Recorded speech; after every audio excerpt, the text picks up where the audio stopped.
Hello and welcome to Melee's Turn Wheel, the series that takes a retroactive look at the Fire Emblem series chapter by chapter. I'm your host, I'm Melee Kirby, and today we are taking you back to chapters Prologue 1, 2, and 3 of Fire Emblem. I guess that's a good place to start. The name of the game. Now, you might be thinking, it's just a name. What could be so complicated and confusing about a name? Well, you're probably not thinking that, because if you know anything about Fire Emblem, you're probably going to know everything that I'm about to talk about. But just humor me for a minute, because this game is quite interesting. So this is the 7th game in the Fire Emblem series. It's called Fire Emblem Rekka no Ken, which has been translated to Fire Emblem the Blazing Blade. It's a pretty cool name, right? So what's the problem? Well, this may be the 7th game in the Fire Emblem series, but it is the first game to be released outside of Japan. The previous 6 games were all released in Japan only, and this is the first game to be released internationally. So they probably thought, well, let's just call it Fire Emblem. That's what it is called in the West, or in any other country besides Japan, I guess. Just call it Fire Emblem. Don't add a subtitle, because that'll just confuse people. Now, you might be thinking, why does that make any sense whatsoever? I mean, the very first Fire Emblem game that was released in Japan had a subtitle, despite there not being any games before it. So why does that make any sense at all? So let's talk a little bit about how this game came to be, because there are a couple of reasons that people commonly cite as factors in it being released outside of Japan for the first time. The most famous example, of course, being that Marth and Roy were included in the fighting game Super Smash Bros. Melee, which did come out internationally, and people could play as Marth and Roy and thought they were really cool and said, hey, where's this game? Where's this game that these characters are from? I want to play it. I actually had a similar experience when I was a kid. I really, really liked the music, the song that they included from Fire Emblem, which was kind of a mashup of the Fire Emblem main theme and Together We Ride, which we haven't actually seen. I have a note here because we actually hear Together We Ride in the series for the first time in this episode, so that's exciting. But we'll talk about that later. The point is that I really liked that song, and I looked into where it came from. There was I was too young to really use the internet properly back then, so I just looked in the game and saw that Roy is from Fire Emblem or whatever, and it was Japan only. It had a little thing down there that said Japan only, and I was like, damn, that's unfortunate. I'm never going to play these games, and I did not realize that they got localized until I was 15. So, anyway, personal anecdotes aside, that is a very commonly cited reason for why the Fire Emblem series was brought internationally for the first time, and I'm sure it was a factor. The other, still pretty well known, but lesser known factor in the decision, at least, speculated to be, is the fact that Advance Wars came out. Advance Wars is a tactical RPG for the Game Boy Advance that came out in, what year was that? Was that 2002? Hold on. 2001. Okay, cool. So that game came out and was pretty popular, relatively speaking, more than they were expecting it to be, I guess. And as a result, they said, maybe Western audiences wouldn't hate a series of tactical RPGs like Fire Emblem. So they decided to bring the series to the West. There may be other factors. If you are aware of any more that I am unaware of, they're pretty common or pretty famous reasons. So feel free to add more if you know any, but those are the big two that people talk about. So they brought over the game. They call it Fire Emblem. These days, it's still. This is the part that I don't get, right? I at a stretch, I can get why they called it Fire Emblem when it first came to the United States or other countries. But nowadays, in promotional material and stuff like that, they still call it Fire Emblem for Game Boy Advance. That's how they refer to it. In when Lane came out for Fire Emblem Warriors and stuff, they said Fire Emblem for Game Boy Advance. They maybe they changed that. Maybe in Heroes and stuff they call it the Blazing Blade and all that. But I don't know. People aren't stupid, right? Just call it the Blazing Blade. No one will care. No one will be like, oh, what game is that? I don't know. Well, maybe some people, but it's fine. They can look it up. They can use Google. Anyway, yeah, and that's how we got Fire Emblem for the first time. Just in time for me to not know about it and be able to play it when I was 7. Now, there was this thing that you saw a lot with games in the mid-2000s. I mean, this is a thing all throughout history. There is less so now, but like, especially like the 80s, 90s, early 2000s, there was this common practice that you saw, especially for Western audiences getting a game from Japan. A lot of the time, the marketing team would have no idea what the fuck to do with this. So they would put commercials and advertisements that had nothing to do with the game. One of the most infamous, I think, being Earthbound. There was a lot of, like, when the Earthbound came out in the 90s in America, they didn't really know how to sell it. So they went for this weird kind of gross out humor, Nickelodeon style, farts and, vomit and all that stuff. Which is, like, bizarre, right? Because the game has nothing to do with any of that. There's barely any of that. I mean, there might be, like, a fart joke at one point in the game, but that's not what the game's humor is all about. It's not at all, doesn't at all capture the feel of the game. And you can say the same thing for a lot of games. Obviously, the reason I bring this up is because they did the same thing for Fire Emblem. One of probably the single most famous meme in the entire Fire Emblem fandom is, of course, the What Happened to Dorcas, which it's a short commercial, so I'll just play the audio right now. The drums of war are beating. No man can be trusted. What happened to Dorcas? I put poison in his mutton. Build an army. Trust nobody. Fire Emblem. Only on Game Boy Advance. Rated everyone. Game Boy. Hi. Okay, so I'm recording this in post.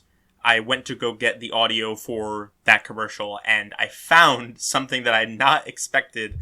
I have no idea. I mean, it seems real. 2 years ago, a YouTube channel by the name of Faulo59 uploaded what they claim is the rare, unreleased, full USA TV Fire Emblem commercial. And it's just like a full, like, extended cut of the bit at the beginning of the actual commercial. I had never seen or heard about this before in my entire life. So you're hearing basically my live reaction. I just saw this a second ago. It's funny. I'm not going to include this whole thing. I'll include a link to the video in the description. It only has 3,000 views. Maybe there's another version on there, but yeah, I mean, I just thought that was interesting. So go check that out. It seems pretty real. Either that or it's a very convincing fake. But yeah, just thought I'd share that. It was interesting. I had no idea. So anyway, back to the episode. And, like, what the fuck is that, right? Like, this has nothing to do with the game. Obviously, it doesn't explain what the game is about. It shows some gameplay footage, like, very, very briefly at the end, but for the most part, it's like a live-action commercial. Dorcas has nothing to do with anything in the main story. My guess is that whoever was designing the commercial, or whoever was writing the commercial, read, like, a plot synopsis, probably written by someone who played, like, the first 5 chapters, because Dorcas shows up in the first 5 chapters. Or like the first, 5 or 6, and just went from there, right? Like, that's the most likely explanation. It's just funny, though. And of course, this has become a huge meme. They even referenced it in Heroes. But yeah, clearly this was just another example of a marketing team not knowing anything about the game in question and failing to realize how to sell it to audiences. I mean, it sold, so I guess it worked. But I would be surprised if the commercial had that much to do with it. Maybe I'm wrong, though. Who knows? It was a funny commercial. Just, like, even memes aside, I think it's it's genuinely kind of funny. It just doesn't have anything to do with the game itself. Okay, so there is one more, possibly more that I'm forgetting, but at least that comes to mind. There is one more major factor, or major consideration that they took with the game, realizing that it was going to be the first game for Western audiences. And this is by far the biggest one. The main story of the game follows a character named Ellawood, and his best friend Hector. Those are kind of like, Ellawood's the main character, and Hector is like a major supporting character.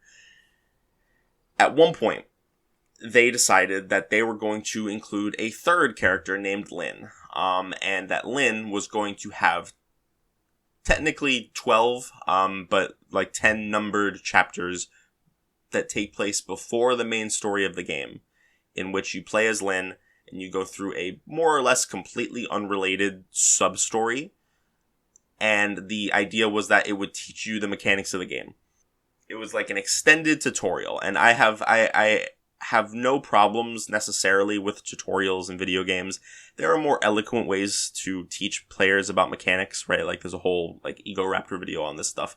You can look into it if you're interested. I'm sure there's plenty of people who have done stuff like that, but it is a 2002, 2003 video game, something like that. And it was for the Game Boy Advance. Like, I don't mind there being a tutorial, right? Like FE6 had a tutorial. It was in the extras menu, but I have no problem with them kind of working some stuff of that in the main game. FE8 does this really eloquently in, I guess maybe really eloquently is overselling it a bit. But if you play easy mode, then there's just like tutorial text prompts, right? And that's the end of it. If you play normal or hard mode, it just completely cuts those out. And yeah, you don't have to worry about it. In this game, they decided to take those 10 chapters, and if it is your first time playing the game, if you do not have clear save data on your cartridge or on your emulator or whatever, you have to play those first 12 chapters, and especially for, the first, like, half of them, they hold your hand like crazy. And I'm not just talking about text prompts. I'm talking about, like, the game forces you, dictates to you where you can put your characters, what you can have them do. Entire maps, you have to spend, every action doing exactly what the game tells you. There's no ability to think for yourself. And I mean, I don't think I need to explain how annoying that is, right? Like, and it goes on they force you to do something, at least one thing, for at least up until chapter 9 out of 10. So that would be chapter 11 out of 12 if we're, including the prologue and Gaiden. So it is a lot. And it sucks, and everybody hates Lynn mode. I hate Lynn mode if you're playing Lynn normal mode at the very least. Because that's the other thing, right? Once you beat the game, you can play Lynn mode again, and this time it gives you the option to do Lynn hard mode. And there are some interesting elements of Lynn hard mode that we'll talk about, most notably like the Night Crest and stuff like that, and of course, Lynn hard mode did not force you to take any particular action or do anything. You could basically just do whatever you wanted. There were parts where the fights that would otherwise be like in Lynn normal mode, the first chapter prologue, the fight with the bandits is scripted, which is good because Lynn dies in 2 hits and doesn't really have a lot of options. She can heal herself. She has like 6 vulneraries, so she's probably going to be fine no matter what. But it is worth mentioning that you can die in prologue.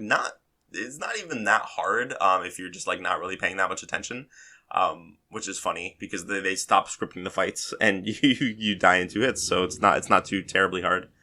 The other thing you can do, and I think this is maybe an indication that they really should have gone back to the drawing board on this, but if you are playing in Japan, obviously, and you have a copy of the Binding Blade, it probably needs to have completed save data. I don't know. Maybe only partial save data is fine.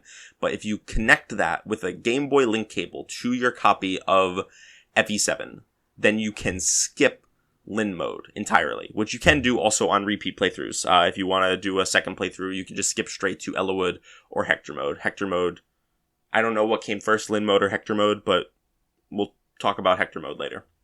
Now, a couple things. First of all, that's just asinine. Like, even if you are a Japanese player and you don't want to deal with the bullshit that is Lynn normal mode, you have to get a second Game Boy Advance and the link cable in order to skip Lynn mode, which is just fucking ridiculous, right? But I think even more absurd is the fact that they realize that if you are not a Fire Emblem newcomer, if you have played the series before, there is no value to you playing the first 12 chapters of their game.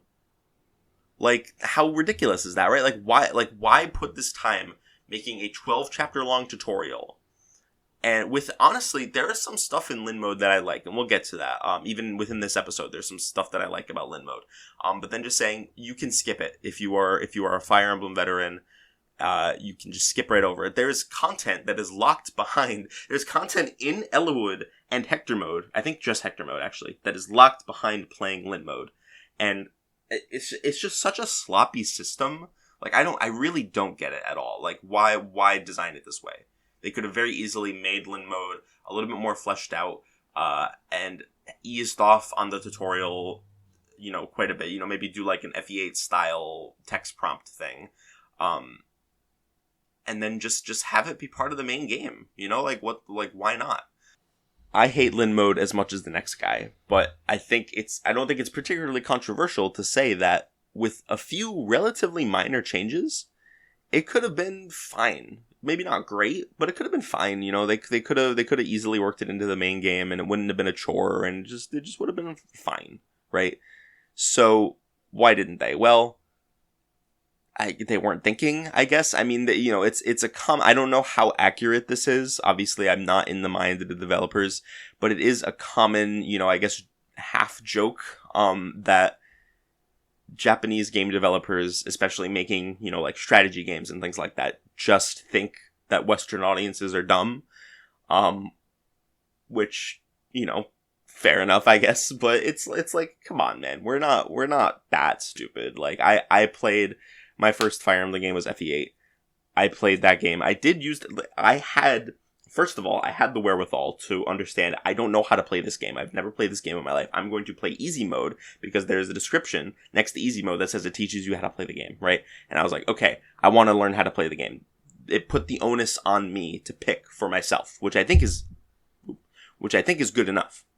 But also, like, even if I had played on normal mode, I probably would have just figured it out.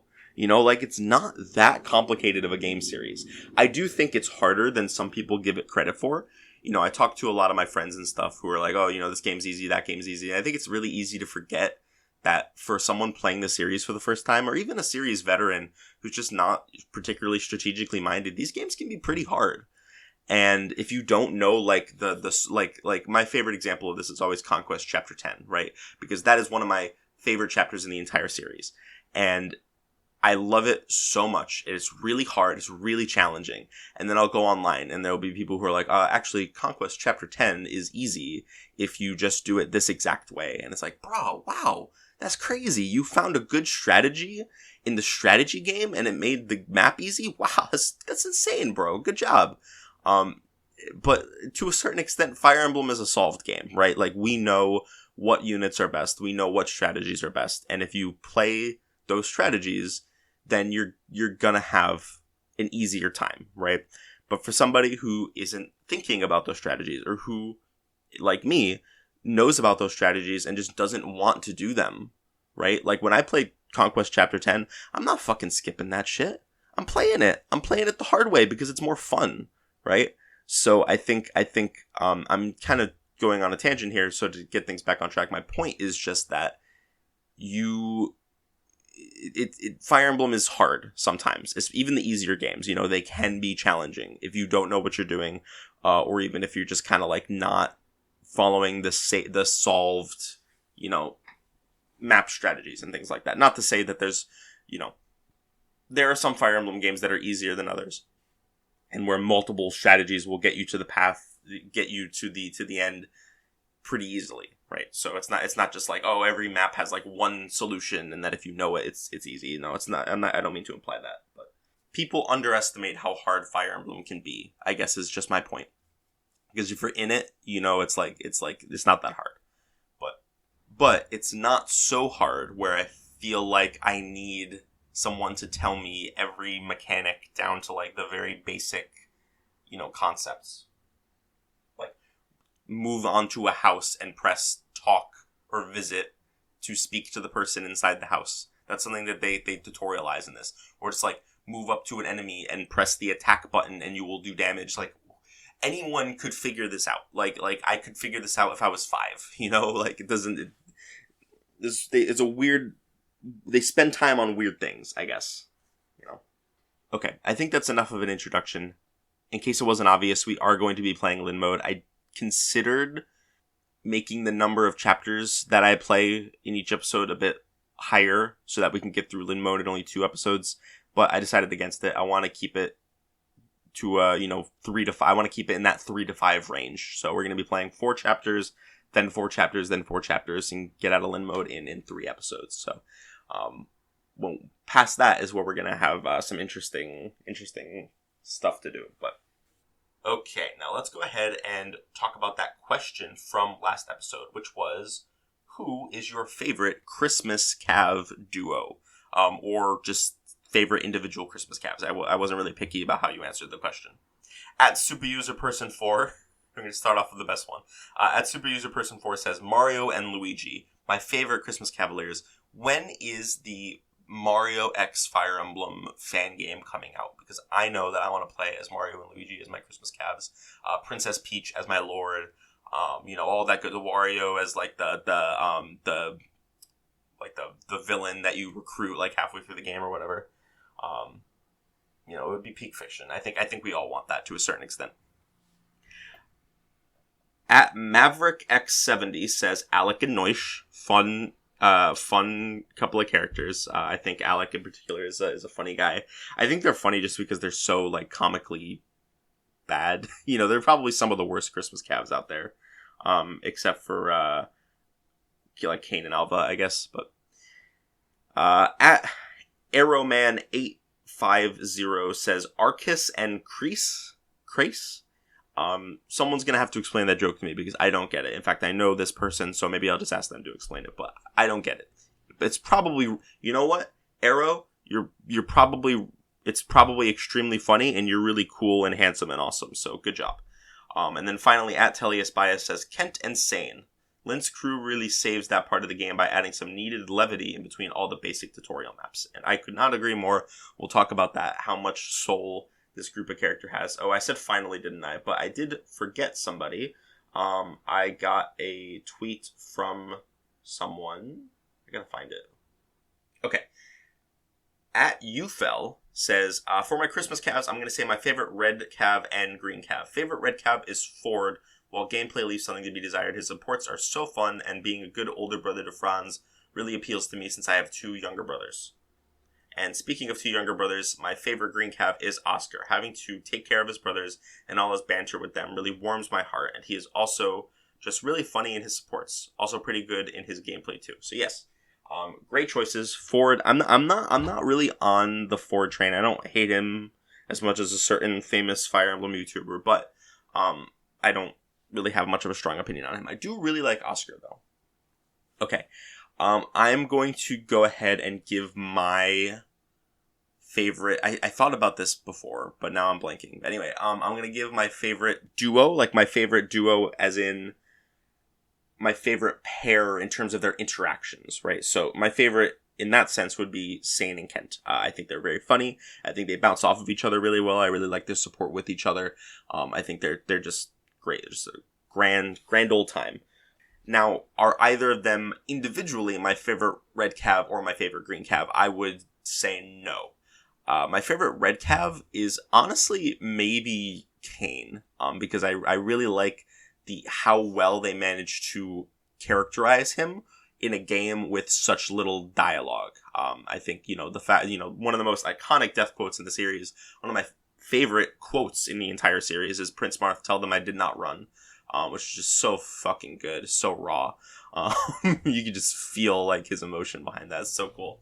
Now, as for my favorite green Cav, this is the one that I'm getting hung up on because I did think about this. I did decide who my favorite green Cav was, and I can't remember.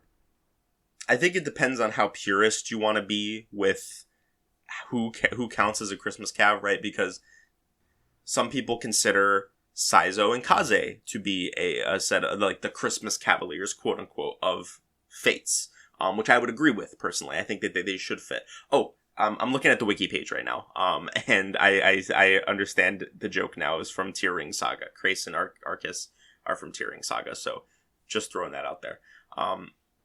But then this page, the wiki page, also considers Lucas and Forsyth to be Christmas Cavs, which I don't agree with at all, to be honest.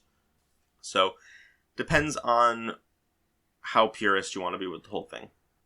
Okay, maybe I didn't decide who my favorite green Christmas Cav was because I am looking through this and I don't really like... I mean, I like a lot of these guys. You know, I like Sane, I like Oscar, I like Lance, I like Alec, you know. All these guys are pretty cool, but none of these really stand out to me as being like, oh yeah, these are the guys. So maybe I'm just going crazy. I like Kaze. I guess if I gun to my head if I had to pick a favorite. Oh, I remember. Okay. Really weird that this game that this wiki page considers like Lucas and Forsyth and Saizo and Kaze. But in Engage, there are a couple of characters. I guess they're not the same class, so maybe that's why. But in Engage, you have Fram and Clan, who are one of them is a healer, one of them is a mage, and I love them both. They're both funny and cute and adorable, and I love them. And Clan is one of my favorite characters in that game. So I think I would have to go with Clan. I think Clan is my favorite green Christmas Cav. I think if Saizo and Kaze count, I guess the distinction is that they're not the same class, but they're close enough and obviously meant to be, you know, green and red, and connected in some way. I think they fit better than Lucas and Forsyth. I'll tell you that much. Okay. So yes, favorite duo is Sane and Kent. Favorite individual red Cav is Kane. Favorite individual green Cav, quote unquote, is Clan. So there you go. Next time, what I want to know is, what is your opinion on Lin mode? Do you enjoy playing it? How was your opinion on it the first time you played it? Do you ever replay it when you play through FE7 again? And do you always just skip straight to Elowood Hector mode? Yeah, what are your thoughts? Because I'm gonna give some thoughts on Lin mode, and why I think it is genuinely worth playing, and that has some good, I guess, you know, tipping my hand a little bit here before next episode, but I like it sometimes. You know, I think it's a little tedious. Obviously, I hated playing through it the first time, but you know, it was in replays where I can just skip straight to Hector, or in replays where I can play Lin hard mode. I enjoy it. I have a good time with it. So. Yes, leave your answers at I'mAMeleeKirby on Twitter. I'm not giving it up. It's still Twitter. Fight me. Or email terminalpodcast@gmail.com. Okay, now one last thing before we get started with the actual game. I wanted to mention that for the first and one of the only times in this podcast, I am making an outside external change to the game. And I think I can justify this one, but I'll explain it. So, in most Fire Emblem games, I guess not, I don't remember if it was the case in Thracia, but in FE6 it was definitely the case. Effective weaponry, you know, horse slayers on cavaliers, bows on Pegasus knights, you know, armor slayers on armor knights, etc. The way that formula worked, the way the damage worked, is that it would multiply the might of the weapon by 3 if you are fighting an enemy which that weapon is effective against. And then it would add your strength on top of that. So, that is how that worked. Now, in this game, in the Japanese version, there are a couple of gameplay differences in the Japanese version, actually, including how it handles, like, tactician bonuses and all that stuff, but we'll get into that. But in the Japanese version of this game, that is the same. It still does times 3 damage. The localized version changes it to times 2. So, horse slayers, or whatever, only multiply their might by 2 when used against an enemy. I do not like this. I think it is stupid. I assume it is there to make the game easier because it is much more likely that you're going to get jump scared by an enemy with an armor slayer or accidentally put a Pegasus Knight in range of an archer than it is that you're going to be taking advantage of these things yourself. But I do not like this. So I have applied a patch to my ROM of the game that resets the system back to times 3. Now, obviously, I'm playing the English version of the game, but I think I'm going to try to justify. It's my podcast. I'm playing the game. I don't really have to justify it, and I'm not saying that anybody's asking me to justify it. But if I had to, I would say that it is possible to play an official version of this game with times 3 effectiveness, right? And if I really wanted to, if I wanted to jump through all these hoops, what I could do was just watch the cutscenes online, read all the supports online, and then play the Japanese version of the game. I could do that. I don't want to, and I'm not, obviously, but I could do that. So for me, it's basically the same thing, right? Like, I'm just gonna apply the patch. It makes things more fun for me. It makes it a little bit harder, and it makes it more like for me, the biggest thing is I like being able to take advantage of effective weaponry, right? I like being able to know that I can reliably take out Pegasus Knights with my archers. I like being able to know that if I put, someone with a Horse Slayer against a bunch of Cavaliers, he's going to take them all out, right? Like, if you're experienced with Fire Emblem, the ×2 effect in this actually hurts you more than it helps you. And I don't like that. So I am, I applied the patch, and I'm probably, I don't remember if FE9 has this. I know FE9 has ×2 effect in this. I cannot remember if the Japanese version has ×3, but if it does, then I will probably, probably not actually, because I'm probably going to play FE9 on console, but we'll see. Yeah, I own physical Tellius, so humble brag. But anyway, I'm getting ahead of myself. If anybody has a problem with this, we can talk about it. But I don't really think anybody's gonna care all that much, because again, I can play an official version of the game with this system in place. So, doesn't really matter. I do have a plan to modify a later game in the series, a way later game in the series, in a way that no official version of the game has. So that one's going to be a little bit more controversial if we ever get to that point, because again, it is a long, long way down the road, but doesn't matter. Okay. With all of that out of the way, I think we can finally go ahead and start talking about, half hour into the episode, we can finally go ahead and start talking properly about Fire Emblem, The Binding Blade. Off to a great start. Fire Emblem, The Blazing Blade. So you boot up the game and you see the intro cutscene. We're always going to talk about this intro cutscene because I think it's interesting. It's nice, right? It has some good music. It has some good visuals. What strikes me about this is that they are a lot less explicit about the fact that humans started the Scouring, because that's what the thing is about, right? So the intro cutscene is about the Scouring. It talks about how mankind fought dragons in a savage war or whatever, but it is ambiguous in this game as to who started it, which I don't know is meant to be a subtle retcon, or if it's, I guess, just, trying to be less, cast humans in a less awful light. I don't know. And maybe later on in the game, maybe it's for a surprise, right? Maybe later on in the game, they say this in the story, and they just didn't want it to be explicit right away. I genuinely do not remember. But it was interesting enough to point out, I think. In fact, the opposite is kind of implied. I know this isn't explicit as to saying the dragons started the war, but when in the intro cutscene, the narration says that the dragons were defeated and humbled, which to me, humbled implies that, they were getting kind of a big ego and were humbled when they lost. Which is, that's the implication that I pick up on at any rate. And then we can go ahead and start the game proper. That's really all I had to say about the intro cutscene. I did import a save file that is completed, so I can play Lynn hard mode, Elwood hard mode, Hector hard mode, all that stuff. And all the clear bonuses and stuff like that. We'll do the extras menu at the end, like last time. So with that in mind, I started a new game. I selected Lynn hard mode, and we started off with prologue, which is called A Girl from the Plains.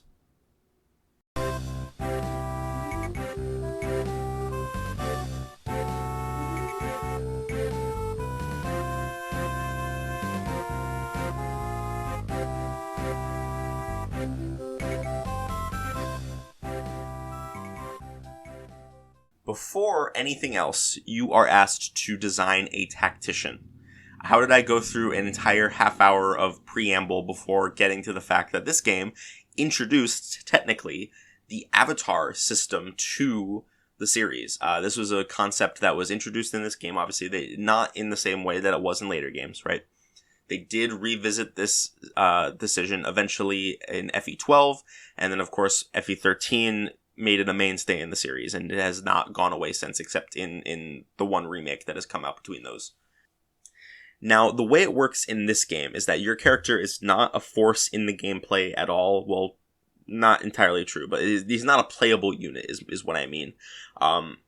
He's just there in the story, or she. You can choose your gender.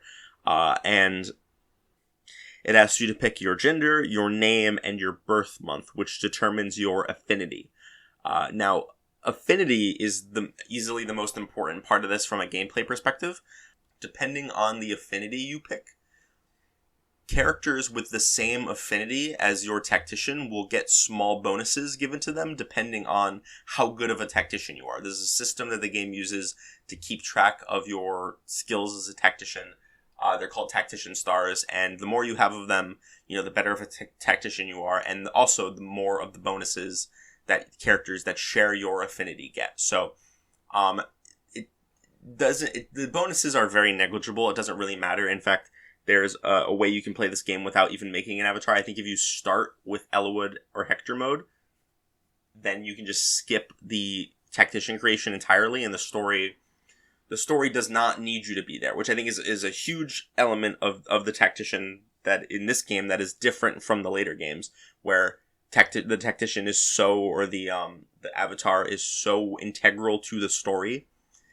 In this game, especially in Eliwood and Hector mode, you can just not make an avatar and the story will be fine. It does not need you there. Lyn mode does focus a lot more on Lyn and the tactician, meeting and getting to know each other, especially in the early chapters. So I'm pretty sure it is required to make a tactician to start Lyn mode. I might actually be wrong about that, but I don't know for a fact either way. In case you're curious, I went with October because that is my real life birth month, which is the anima affinity. So any characters that have an anima affinity are going to get a bonus from my tactical genius. So, and I just went with the default name, which is Mark. So anytime I have to refer to the tactician, I'm going to refer to them by their default name, which is Mark. I don't know. In English, Mark is not a unisex name that I'm aware of.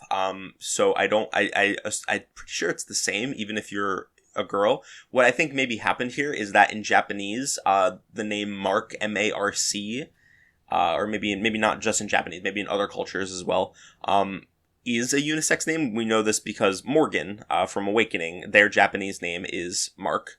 And that is meant to be a unisex name, and in English, Morgan is a unisex name, so not that it really matters, obviously. It's just kind of interesting to me. So I think maybe it was a little bit of a direct translation. We'll see that there are some translation bungles in this game. I guess actually, this is a good time for me to address the elephant in the room, right? I did allude to a certain famous Fire Emblem YouTuber earlier. I'm of course referring to Mecha. I'm not going to get into it really, but I have my own opinions on Mecha that are not all entirely positive. But I will say that his content is pretty good for the most part. And I think that I have watched his FE7, like the Mr. Plinkett FE7 parody a couple of times, because it's genuinely funny. I really like it. And I might watch it again while doing this podcast at some point. So just keep in mind, right, like you might see a lot of overlap in our criticisms because his video pointed out a lot of things in this game's story that I had not even considered. I'm not going to be blindly repeating everything that he says, obviously. There's some stuff that he says that I don't even particularly agree with. But there are a couple things that I think are worth mentioning. So if you see something that I say and you're like, hey, you stole that from Mecha, maybe, yeah, kind of a little bit. But just bear with me. You can always go watch those videos if you want. They're pretty good. Again, my own opinions on Mecha notwithstanding, I think that they're fine videos and enjoyable. Anyway, putting all that aside, localization bungled a couple of things I'll mention. Obviously, there's one really, really famous example, but everybody knows that one, so we'll talk about that later. Okay, after you have made one last thing about the tactician, actually. In the Japanese version, they also have you pick your blood type. I guess in Japan, or Eastern culture in general, maybe, blood type is seen as being kind of like, what's the word? predictive, I guess. It's kind of like your star sign in a sense. If this is actually an important part of Japanese culture, I don't mean to what's the word, belittle it by comparing it to astrology, but I think it's similar in the sense that, like, you know, something about how you're born determines like your luck and stuff like that. You know, it's like, you know, kind of like a horoscope type thing, supposedly, allegedly. I do not know what the blood type determines. I could probably look into that and talk about it next episode. But it didn't occur to me to look into it any further than just knowing that it exists. But yeah, just thought that was worth sharing as a fun fact. In this game, it is just your birth month. That's it in terms of what affects gameplay. I'm pretty sure the blood type in the Japanese version also affects gameplay. I just don't know how. Alright, after you have finished making your tactician, the story finally officially starts. You wake up in the home of a woman named Lynn, of the Lorca tribe in Sakai. So we're starting off in Sakai this time. Pretty interesting, considering that we didn't really get a lot of context on Sakai in the previous game. She found you passed out on the plains, and that is basically the only backstory you get in the entire game. Like Mark is such a non-factor in the story. Their past barely matters at all, which is interesting. All we know is that you were passed out on the plains. Lynn found you and brought you in and is helping you feel better. As you're chatting, the nearby area gets invaded by some bandits, just a couple of them, and Lynn decides that she is going to go out and take care of them because she is a swordswoman, and she wants to get rid of the bandits. So she goes out, you follow her, and she says, you know, you should go back inside or whatever, and then you reveal that you are a tactician by trade. So you are a strategist, you know, essentially. It's the same deal with Robin, right? They're trying to contextualize, who is having these guys move around and having them make the decisions that they're making. I don't know why they feel the need to do this. It's kind of weird, and most games don't. So it's like really just this game, and then FE13, as far as I'm aware. Those are the only games where this is a factor, but, you know, whatever floats their boat, I guess. So again, you do not have any influence in the gameplay. You know, you're not a unit or anything like that. You're not playable. At this point, you don't even have any tacticians. I don't even think you start getting tactician star bonuses until Eliwood mode or Hector mode. So you're really just not a force in the gameplay at all. But the story is telling you that you're the one who's like ordering the others around and giving them directives and things like that. So that's the context.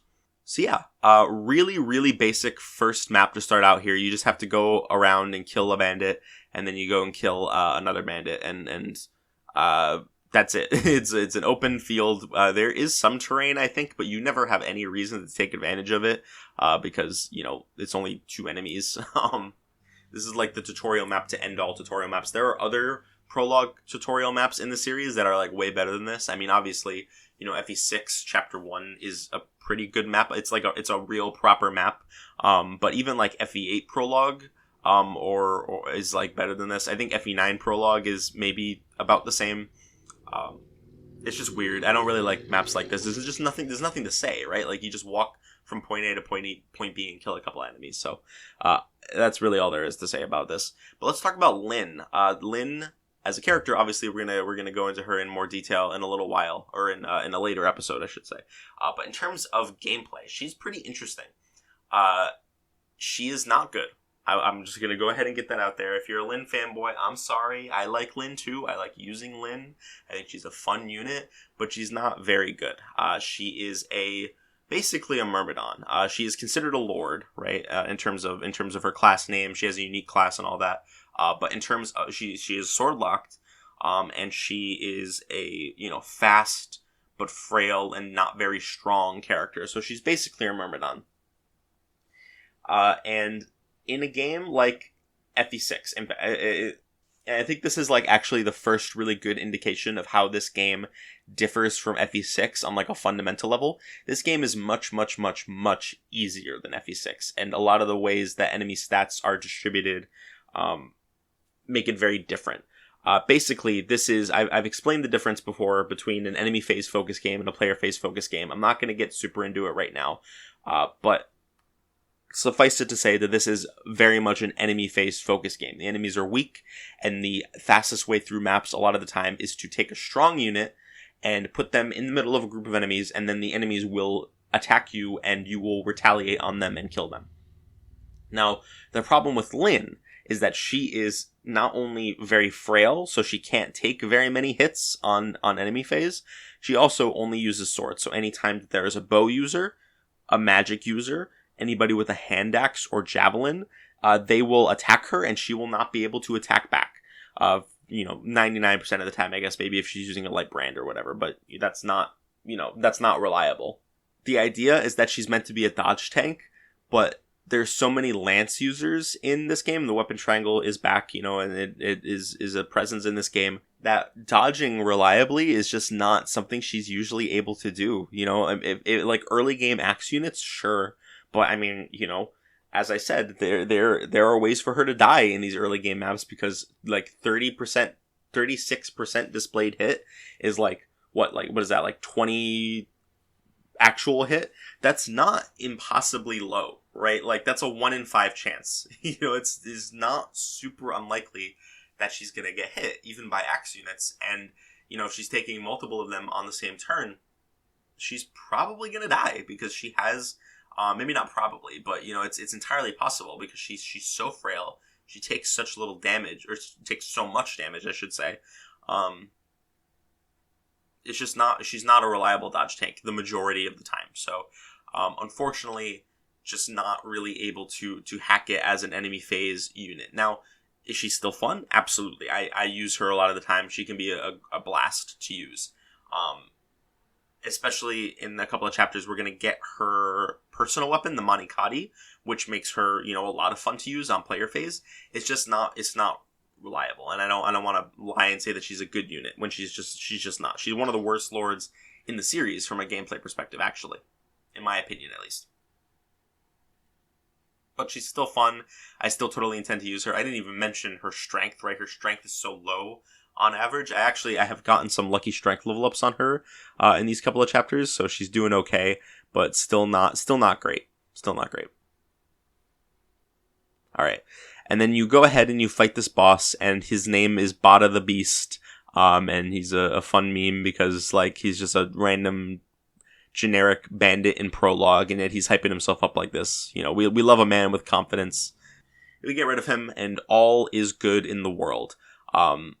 Lynn takes Mark back to her hut, and they talk for a little bit. Lynn asks Mark to take her along with him on...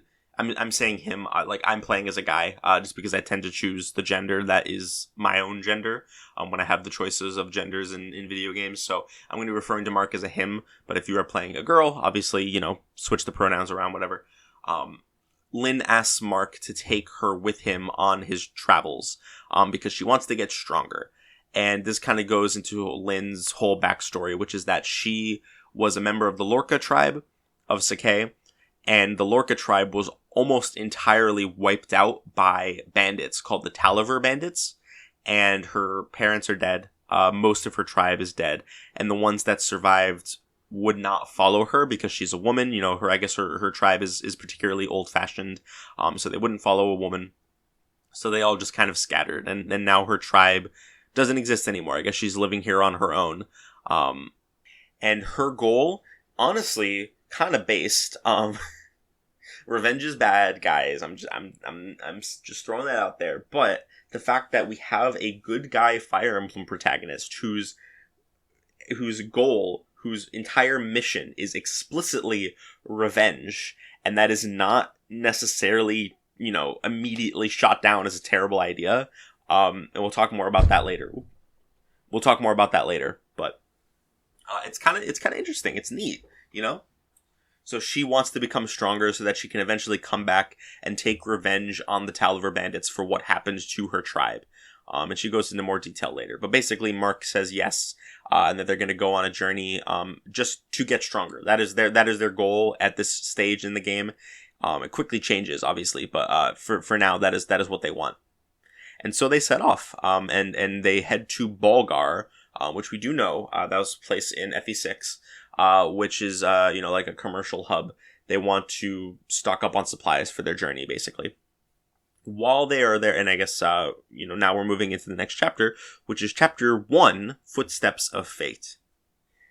While they are in Bolgar, they run into a couple of knights from Lycia, named Sane and Kent. And these two, I love these guys. They're so funny. They're they're just, I just love them. They got some great personalities. Sane is a very he's the womanizer character of this game. He's very flirtatious. He's very, open with his affections. As soon as he sees Lynn, he's immediately flirting with her and calling her beautiful. And she wants none of that. She immediately just like, go away. I don't want to talk to you. And then Kent comes along, and Kent is the more responsible, level-headed one. And he apologizes for Sane, and then he's like, wait a minute, hold on, I think I've known you I know you from somewhere. And Sane his mind immediately interprets this as Kent trying to flirt with Lynn. And, they get into a whole argument about that, and Lynn basically brushes them both off, and you guys are on your way. I'm pretty sure Sane has extra dialogue here if you are playing as a girl. I'm pretty sure he flirts with you as well if you were a girl, which is funny. But Lynn has had quite enough of these two, so she leaves, you and her just leave town, and are going on your way, when all of a sudden you are attacked by bandits. The bandits approach Lynn, and they call her Lindis. They say, "You're Lindis, aren't you?" And she's like very taken aback by that. And it looks like you're going to have to fight through them, when all of a sudden, Sane and Kent show back up, and they have decided to join you in putting an end to the bandits. And you get to order them around as well. So let's talk about Sane and Kent, because this is where the map starts. And this is a very basic map. The tutorial of this map is teaching you both about terrain and about the weapon triangle. So there's a fun little, I guess fun maybe isn't the right word, but there's a little thing worth mentioning here. In normal mode, Kent actually joins with a lance and 2 swords. One of them is explicitly, to teach you about trading. So the tutorial has you trade the second sword over to Sane so that he can use his sword and get weapon triangle advantage over the axe units.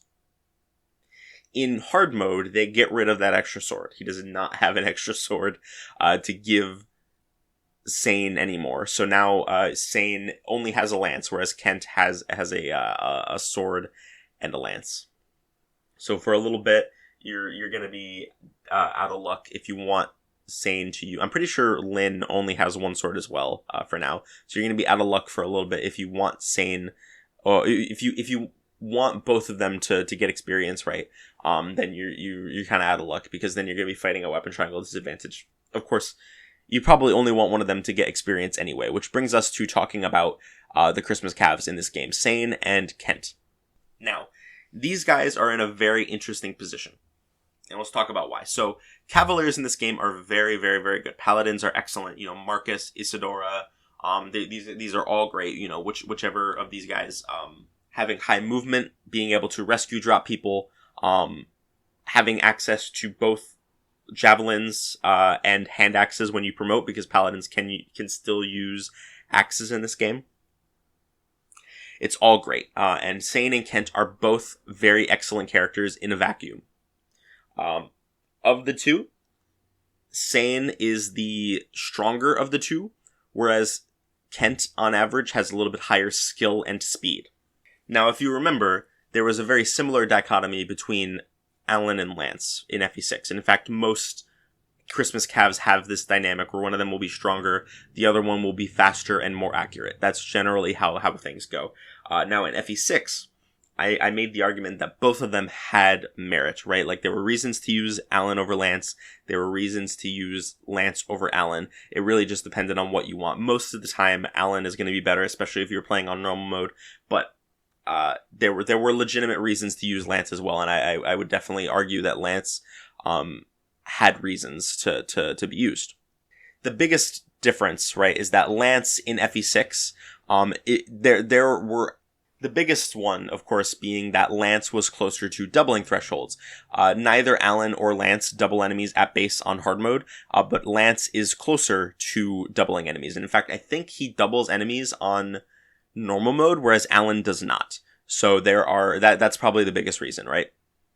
Now, the problem with that is the doubling thresholds in FE7 are so low that both Kent and Sane are going to be doubling enemies reliably, especially, once they get a few levels under their belt. I don't think either of them can double at base, but I'm pretty sure Sane only needs 2 or 3 speed level ups, whereas Kent maybe needs 1. And that's really not that big of a difference, considering how much stronger Sane is than Kent. So, ultimately, as much as I hate to say it, Sane is pretty much objectively better than Kent. Now, under normal circumstances, I would argue that this doesn't really matter, right? Why limit yourself to only using one? I mean, even in FE6, right? Like, there, you could absolutely use both Lance and Alan. In fact, I would encourage it for the early part, at any rate. Now, the problem with that in this game is that it's actually kind of similar to the FE6 situation, where there is how best to explain this? So, the items in Lin mode do not carry over to the main game. If you get an item in Lin mode and you do not use it in Lin mode, it is gone forever. So, on Lin hard mode, there is a Night Crest that you get. And in Lin normal mode, you are forced to use it on the Armor Knight Wallace. Okay, and he's the promotion tutorial, basically. He joins at level 12, I think. And he joins with a Night Crest, and you're supposed to use it on him. On hard mode, he still joins with that Night Crest, but you can take it off of him and use it to promote either Sane or Kent. And the other one is left, and that promotion will carry over into the main game, Ellawood or Hector mode. Now, experience in Lin mode is not super tight. There are plenty of enemies to kill, but getting one of them to level 10 is going to require you to feed them a lot of kills, especially a lot of boss kills. And it's going to leave the other one in the dust a little bit. So, in Lin mode, it is heavily recommended that you pick one of the Christmas calves and focus on them quite heavily. Normally, it's Sane, right? Like, Sane is the better of the two. He's definitely the one that you want to focus on. There's nothing wrong with Kent. Kent is a good unit. And he's definitely, like, especially if you get some levels on him, you can absolutely still continue to use him in the main game, which in fact I might do, but I'm not 100% sure. Now, for me, I actually kind of mix up who I pick from time to time. I'm pretty sure the last time I played this game, normally I picked Kent. And then recently I actually just drafted FE7 and I picked Sane as one of my characters. So I've used them both pretty recently. So I wasn't really sure who I wanted to focus on. I ended up settling on Kent. I'm going to be using Kent this playthrough and promoting him with the Night Crest. Although I probably will end up using Sane anyway, just because I like both of them as characters. I like using both of them in the gameplay. I just like them both a lot. So yeah. But if I had to make a recommendation over which one you should pick, I would definitely say pick Sane. He's the better of the two. He is stronger, and the speed thresholds are so low that even though Kent is faster, it's not going to make a practical difference for very long. So, Sent. How many times am I going to make that mistake, do you think? Sane is better, but Kent is perfectly serviceable, and I enjoy using him more sometimes. So, yeah, they're both excellent, though. I want to make that very clear. If you are starting, I guess I should really talk about, and maybe I should do this retroactively for Lin, right? Because you do have the option to skip Lin mode entirely and just go straight into Ellawood and Hector mode. If you do that, then these characters will have, they'll be set to a certain level with certain stats. Especially if you're playing, Hector hard mode, most of them are bad. Trying to use Lin on Hector hard mode without playing Lin mode first is kind of a nightmare. Sane and Kent are doable, but it's not very easy, and in fact, Lowen is probably better than both of them. So just keep that in mind. I'm referring to these guys if you have the opportunity to train them in Lin mode. I might briefly mention their performance if you just play Ellawood or Hector mode. Now, after you have beaten all the bandits, this is where the goal of the story shifts and remains the same for the entire rest of Lynn mode. So, Sane and Kent approach Lynn and explain to her that they have been sent from Lycia to find somebody. They are from a territory of Lycia named Kalin, which is not somewhere that we hear about in FE6. It is entirely invented for this game. And they were sent by the Marquess of Kalin to find his daughter, her husband, and their granddaughter, or his granddaughter. You see, the daughter of the Marquess of Kalin eloped with a Sakaean nomad a long time ago, 18 years ago, I guess, give or take. I guess it would have to be give. So it was at least 18 years ago, probably more. And the Marquess of Kalin was very, very mad about this. He was so angry that he eventually declared that he didn't even have a daughter. He completely disowned her, and hated her completely. Then, one day, about 6 months prior to the events of the game, he got a letter from his daughter, whose name is Madeline, and the daughter in the letter explained that she was living very happily with her family, including their daughter, who is 18 years old. Don't worry, we're going to get to this. And upon hearing this, the Marquess of Kalin pulled a complete 180. He was so happy. He was very excited about the prospect of having a granddaughter. And generally, his heart grew 3 sizes that day. And I think that that's just such a, like, that little story is just so nice, you know. I actually have a personal anecdote to relate to this. Not super personal, because this barely really involves any family members that I know of. But I remember hearing this story when I was younger. So my grandfather, before he passed, was Italian. And my grandmother was not Italian. And my great grandfather on grandmother's side, was super racist towards Italians. He was, very angry when my grandmother and grandfather started going out, you know, etc.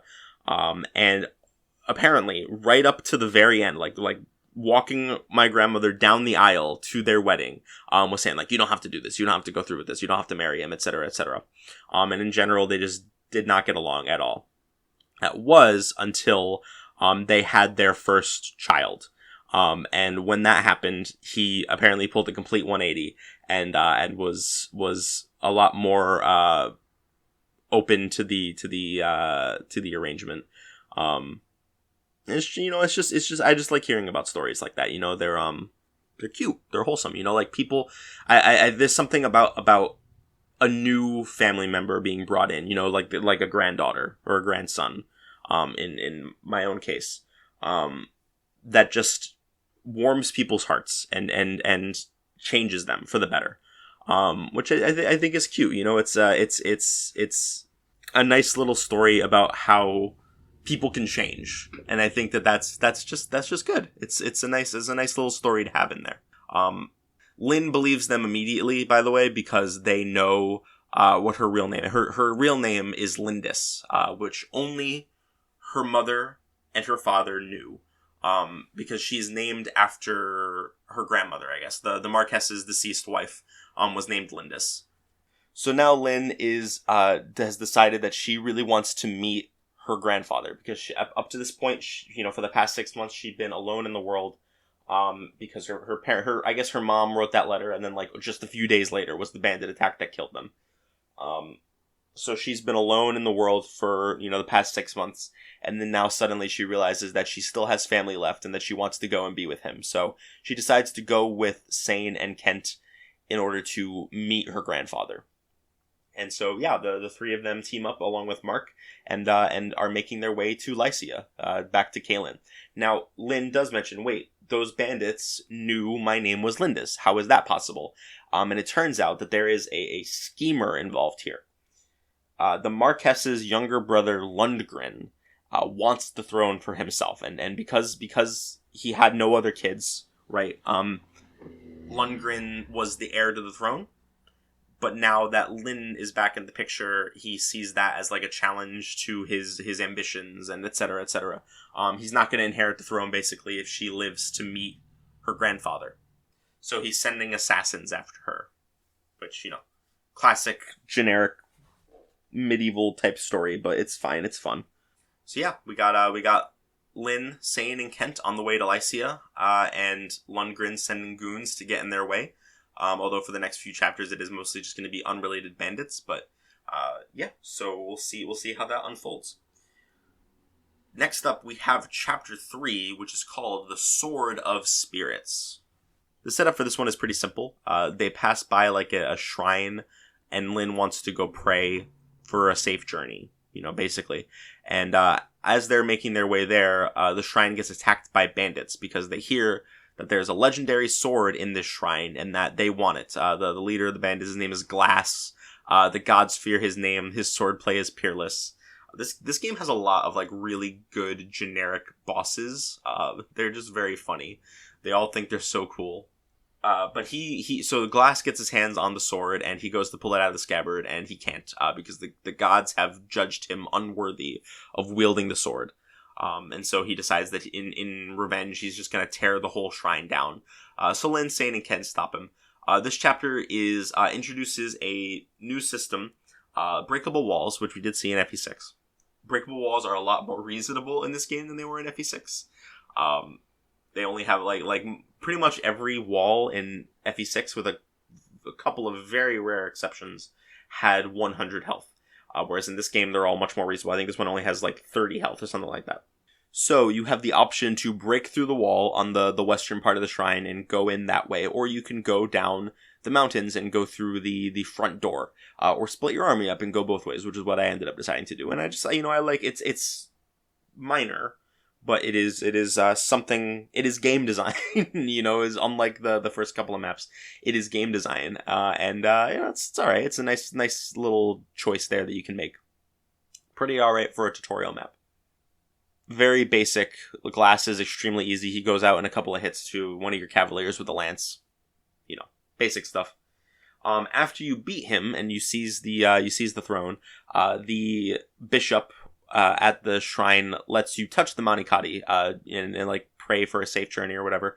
However, when Lynn touches it, the sword starts to glow, and the bishop tells her that this means that she is worthy. She's been deemed worthy to wield the Manikadi, and there's not really any more explanation for why this is given anywhere. They do kind of mention that this is something that happens sometime. Like I guess this is just a relatively common occurrence in Alib, is that there are some ancient swords out there that have decided waiting for their true wielders to come and take them or whatever. So I'm comfortable writing this off as just like something that happens in the world sometimes. Is there are some cool, powerful swords that are able to judge who should wield them, and that the Manikadi is just one of those cool swords that has decided that Lynn can wield it. That's just fine by me.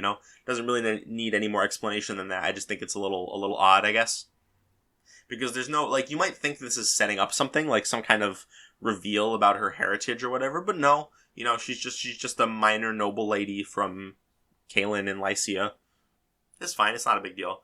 The Manikadi itself, however, is pretty cool. It is a pretty strong might weapon. It has high crit, like a killing edge, and is effective against armor knights and horses. So, pretty useful. It has 45 uses, so you can use it pretty liberally. And then if you make it to the end of Lynn mode with it still intact, in fact, even if it breaks, I think, you just get it back at full uses in Elowood or Hector mode. Now, using it too much will affect your funds rank if you care about that. I don't really, so I'm just going to be using it, whenever I feel like it's going to be useful. But just keep that in mind. You might not want to go super willy-nilly with it if you're trying to, get a high rank or whatever. At the end of this chapter, though, we get a POV shift to Lundgren, who we find out is, he hears that Lynn has survived, and he's like, well, we don't really need to worry about it because she's going to cross the mountains, she's going to get attacked by bandits, she's not going to make it here, it doesn't matter. So we're just going to focus on our other plan, which is to poison my brother, because I want him to die, and I want to take over Kalen as soon as possible, so we're going to poison him. And that's his plan. So we gotta get there fast before the poison kicks in. All right, and last for this episode, we have Chapter 3, which is called Band of Mercenaries. Lynn gives a little bit more detail on her mission to wipe out the Taliber bandits. She mentioned earlier that her goal is explicitly revenge. She wants revenge on the Taliber bandits. She has a really cool line here where she says that she's going to get stronger and come back and fight the Taliber bandits. And she says, "I will break their swords beneath me like twigs beneath a stallion's hooves," which I think is a dope-ass line. This is kind of what I was talking about earlier, too, when I said that, like, the fact that she wants revenge is not portrayed as, like, in media more broadly, and in this game, too, later on, we do see, like, we see a ton of this, right? Like, anytime a character wants revenge, it's pretty much always like, oh, revenge is never the right answer, And I like when media subverts that a little bit, and they do it here, with Kent and Sane both saying, like, bet, alright, take me with you.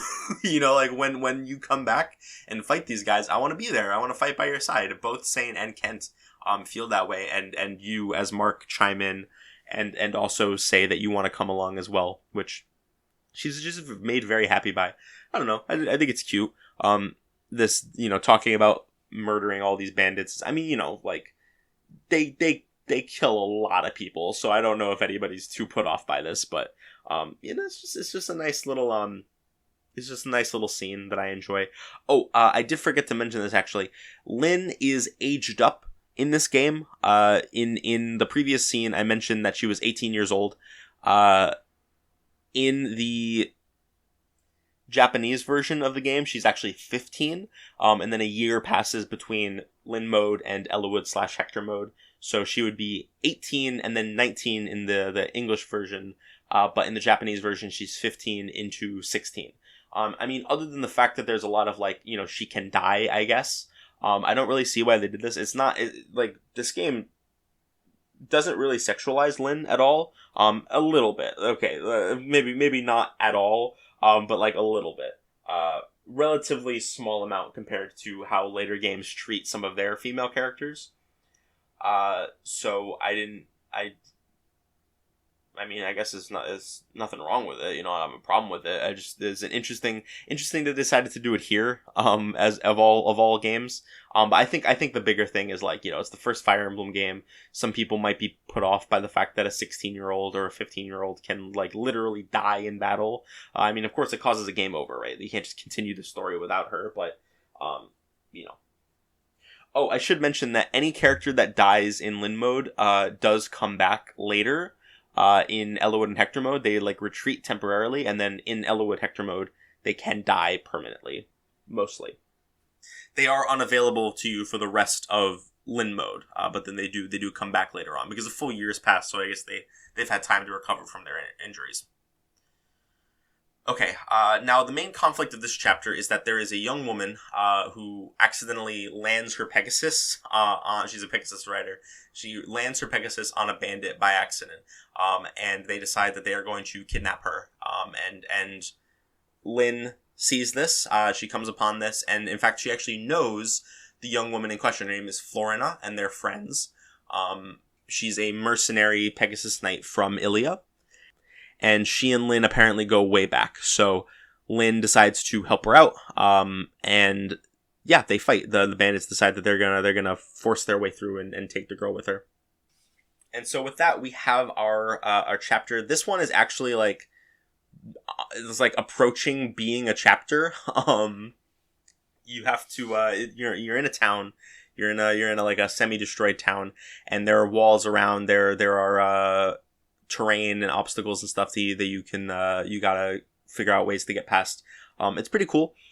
There's a house above that a bandit is on his way towards, and it's supposed to teach you, like, Florina can reach that immediately. I guess we'll talk about Florina in a second, but she's a Pegasus Knight, so it's supposed to teach you that, like, yeah, Pegasus Knights can fly over walls, so she can go and get that house, and wouldn't you know it, there is a mercenary that she has weapon triangle advantage over right there, so, it encourages you even more. It again, just like last chapter, it's not a lot, but it feels like actual intentional game design, which is more than I can say about the first couple of maps.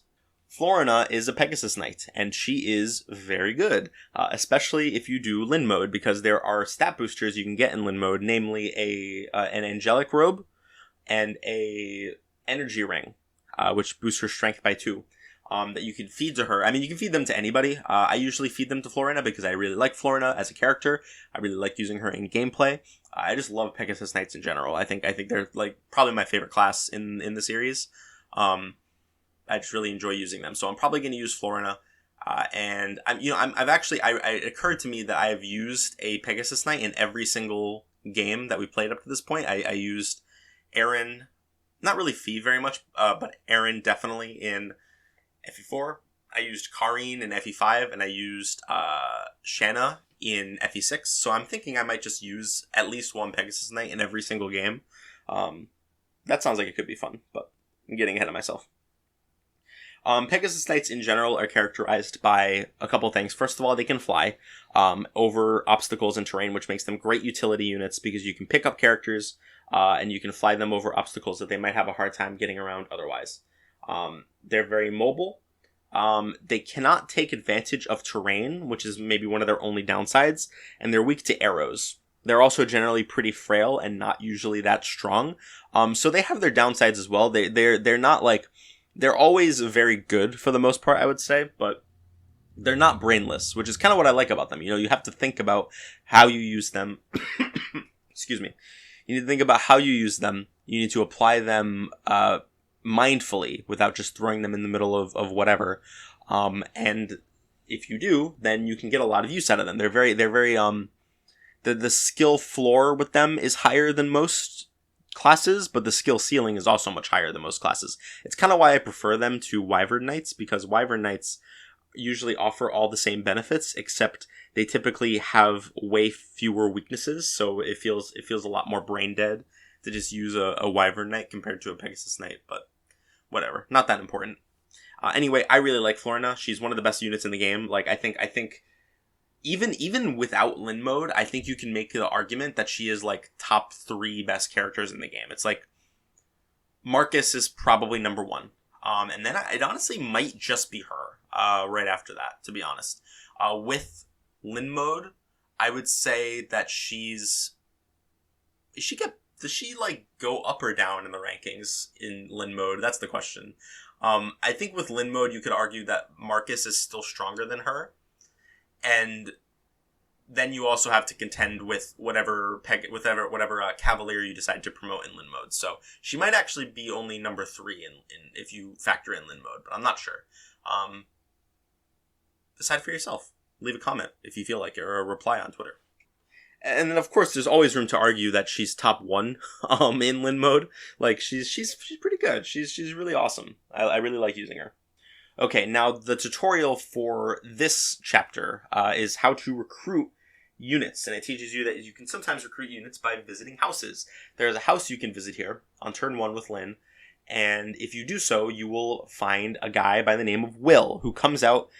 He's huddled up with some of the villagers who are hiding from the bandit attack, and he comes out and he's like, "Hey, I want to fight with you guys because I want to protect the villagers here." Kind of like Ronan, actually, except I don't think he lives here. He's just a traveler. Will is an archer. They play... I told you I was going to mention this. For this is the first time in the entire podcast, I think, up to this point, that we've heard the iconic Together We Ride, which is the recruitment theme for the majority of games in the series, I would say. Or at least like a solid third of the games in the series use Together We Ride. It's just all the games we've played so far don't have it. It's like 1, 3, 7, 8, not 9 actually. 11, 12. Is it just those actually? Huh. Well, it was a lot more common back then. I guess in more recent games they don't use it as often, but it's an iconic track. You know if you played Super Smash Brothers, you probably heard it. It's a great track. Anyway, Will comes out of the house, and he is an archer. Now, archers are bad in this game, in most games, unfortunately, because, again, this is a very enemy phase focused game, and if you thought Lin was bad at killing things on enemy phase, Will is even worse, because any enemy that can attack him at close range will do so, and he will not be able to retaliate on them at all. Because there's not a single one-range bow in this entire game. So the only way you're going to guarantee that he retaliates is if he's fighting other archers, or if you bait a mage into attacking him at range, either over a wall or I guess not just a mage, but it could be like a hand axe unit or a javelin unit. There are ways, and certainly this game is easy enough where you can make Will work if you want to. I don't really have any interest in that, so I'm not going to bother. But he's just not very good. He can be fun. I have used Will in the past, and he's a fun unit. You know, he's not bad. He's not like unusably bad, but nobody in this game is. He's probably like in the bottom 5 units in the game, to be honest. Especially if you don't do Lin mode. If you don't do Lin mode, he's just fucking worthless. But with Lin mode, he can be a little bit better. He's salvageable for sure. All right, now this is the first opportunity that you have to buy items. You can buy lances or swords in the armory, an iron lance or an iron sword in the armory. I would recommend picking up a sword for your second cavalier if you want, although I guess you could give them Lin's now that she has the Monicati.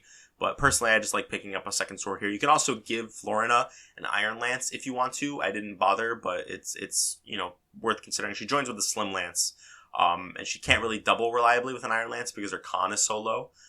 But it could be eventually she can get the speed where she could probably do it. Or if you just need like a little bit more damage, it's fine. You can pick one up for her if you want.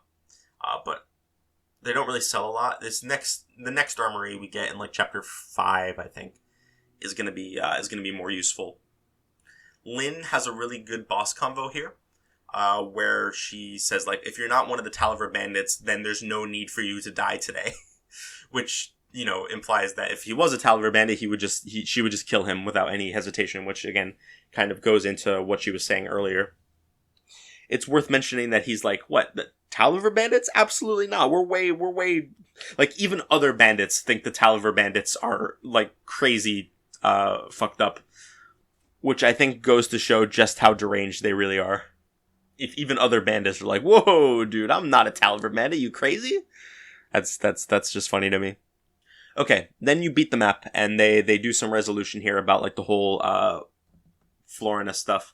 Apparently, in order to become an Ilian mercenary, you need to spend a year basically doing an internship with an already established mercenary band. And Florina has a hard time with that because she's nervous around men. She doesn't like men. She gets very shy around men. And so most mercenaries are men. And as a result, she has a hard time finding work in that regard. And she flew after Lin when she found out that she had left because she wanted to like talk to her a little bit. However, Sane comes up with a very interesting idea, which is that, we have myself, we have Lin, we have Kent, now we have Will with us as well. So we're basically just a mercenary group at this point. You should join us, and then that'll probably count. And Will pops up and is like, wait, what? You're including me in this? And Florina's like, oh yeah, I guess that's a good idea. So I'll come with you, Lin. And she joins the group. Will then is like, well, actually, I'm kind of broke as fuck right now, so I certainly don't mind traveling with you either. And so they form, and Will kind of comes up with the name Lindis's Legion, which I think is just so cute. There's a great CG here, of the 5 of them all together. And I really like the vibes of Lin mode. It's very quaint. It's very humble and cute, I guess, are really the best ways I can describe it. Just like the idea of this ragtag group of allies coming together to help Lin, and just kind of forming this bond. Especially like these 5 specifically actually stick with Lin for a long time. Like when we regroup with them in Elowood and Hector mode, the core group of Lin, Will, Kent, Sane, and Florina are all still together. So I really like to imagine that they just like became friends and like enjoyed working with each other. It's just nice. It's just sweet. And that's all. So yeah, those 4 maps certainly were maps in Fire Emblem: The Blazing Blade.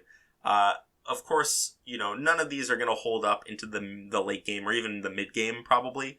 But if I had to pick a favorite, we are moving on to the map gauntlet now. I know the transitions this time around have been kind of weird. I don't know if it's just me or what. But yeah, we're moving on to the map gauntlet. The best map in this set is obviously chapter 3. Is the only one that actually has like multiple things going on. Like choke points and stuff for you to do with Florina. It's not great or anything, but it is fine. It's a decent map.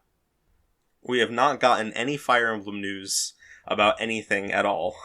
So we're just gonna skip straight over news, and we're gonna go into some of the stuff that I've been doing. So I do. It's mostly been video games. I haven't really been watching anything lately, with one exception. I actually just recently watched that new Superman cartoon that people have been linking all over YouTube. My Adventures with Superman, and it's good. It's not. I don't love it or anything, but it's pretty good. And I would recommend it. It's a cute little story. I really like Clark Kent.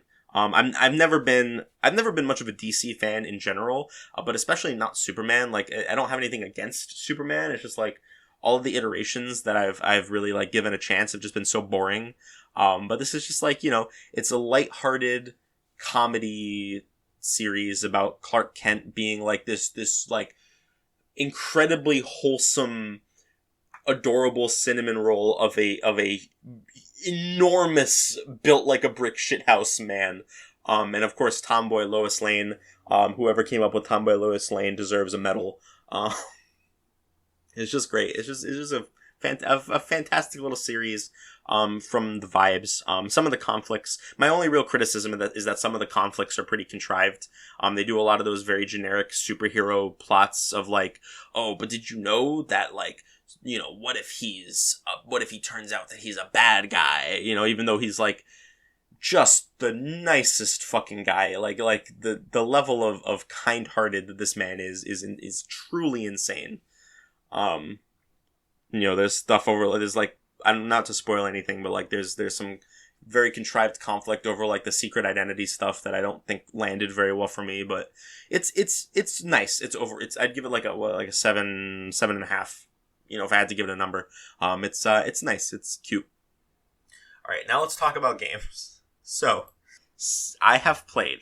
I think when the last FE6 episode went out, I had just beaten Trails of Cold Steel 3. In between that or I was about to beat Trails of Cold Steel 3, something like that. In between that and me recording this episode, which is on August 20th, I have beaten Trails of Cold Steel 4. I have a problem. This game series has me by the balls, and I love it so much. So Trails of Cold Steel 4 was not a very good game. I did not like it. I liked parts of it, but I did not like it. And if you are a Trails fan like me, but you have not gotten to Cold Steel, then I think you probably get mixed messages, because I think opinions on Cold Steel are very mixed. But in general, I liked Trails of Cold Steel 1 a fair bit, but Trails of Cold Steel 2, 3, and 4 just did not do it for me. I don't really like any of those games. 3 is fine. 3 is probably my favorite out of those 3, and it's like a fine, acceptable level game. But 2 and 4, I just did not like them at all. I thought they were just so boring and so pointless, and just felt like going through the motions. I don't know. Once I beat Reverie, I actually plan to do a big bonus episode on Trails. That's basically what the fucking, all the games I played, top 5 games I played in 2023 is going to be. But no, not really. Speaking of other games that I've played, I don't know if I think I mentioned that I played Amnesia: The Dark Descent, pretty recently. I did do that. That was a fun game. But then the other two that I know I didn't get a chance to talk about, I played, one of them was called A Short Hike, which is just a nice, really simple, like, hour-long game. It can be longer depending on how much you want to do and explore, but it's just about a little anthropomorphic bird guy climbing a mountain. That is the whole point of the game. And you can beat it pretty quickly. If you like beeline straight to the mountain, you need like a certain number of golden feathers to get to the top. But you can find like plenty of those just by exploring. You can buy some if you find money out in the world. But it's pretty easy to just make it to the top. But it's like it's a pure vibes-based game. The vibes are immaculate, and it was just a fun little. I'm pretty sure I beat it in like 60 to 90 minutes. So you can really knock it out pretty quickly. It's just fun. It's just a nice game. Now the other game that I played is To the Moon, which was it came out in like whatever 2013, I want to say, something like that.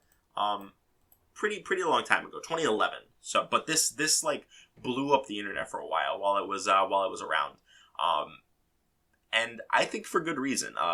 Opinions on it seem to be a little bit more mixed now. But at the time, people were talking about it being like one of the most emotional games they'd ever played. And I don't know if I would go that far, but it's like, it was nice. It was a really, I think I gave it 5 stars even. Like it was a very poignant, memorable experience about a couple and the evolution of their relationship through the years, which by itself was already like really gripping for me emotionally. I really like love stories. Basically, I'm kind of a basic bitch. I really like love stories, and just by itself, like seeing their relationship evolve was like a genuinely really nice love story. And then of course, you get to the end and you have to make the decision. I guess without getting into too much detail, but this is minor spoilers for sure. This is basically the last thing I'm going to talk about. So if you don't want spoilers at all, then you can just hop off the episode now. But you eventually reach the point where your characters have to make a choice. Not like you don't get to personally make the choice, but like in universe, your characters have to make the choice between preserving this relationship and giving the person what they asked for, because you play as a couple of scientists that I guess like when you're dying, you can call these scientists and hire them, and they will like go into your memories and change your memories so that you remember on your deathbed a better life than you actually had. Which is a really interesting concept. And then you realize like this guy's life was pretty great.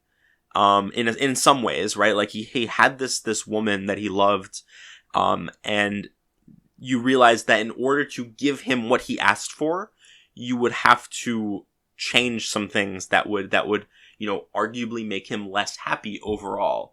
So what do you do here? What do you do in that situation? And even at the end of the game, I mean, at least for me, it was not entirely clear if the characters made the right choice. In fact, I probably wouldn't. I wouldn't have made that choice. To be honest, which I think is interesting, right? Like it's not, it gives you a lot to think about, and it did make me cry. And it's a good game. I like it. Apparently the sequels are even better. So if this game, was a 5 out of 5 in my books, then I don't even want to know what the fuck, the later games are. I have them on my backlog now. I didn't even realize that there were sequels, but, yeah, I'm really excited to play more from this developer. Okay, that's all that I had to say. Trails has dominated my life, and I'm taking a little bit of a break before I hop into the most recent Trails game to be localized, which is Trails Into Reverie. So hopefully I can get a little bit more for the podcast done between now and when I eventually hop back on that. But anyway, I hope you have a great rest of your day, and I will see you all next time. Bye-bye.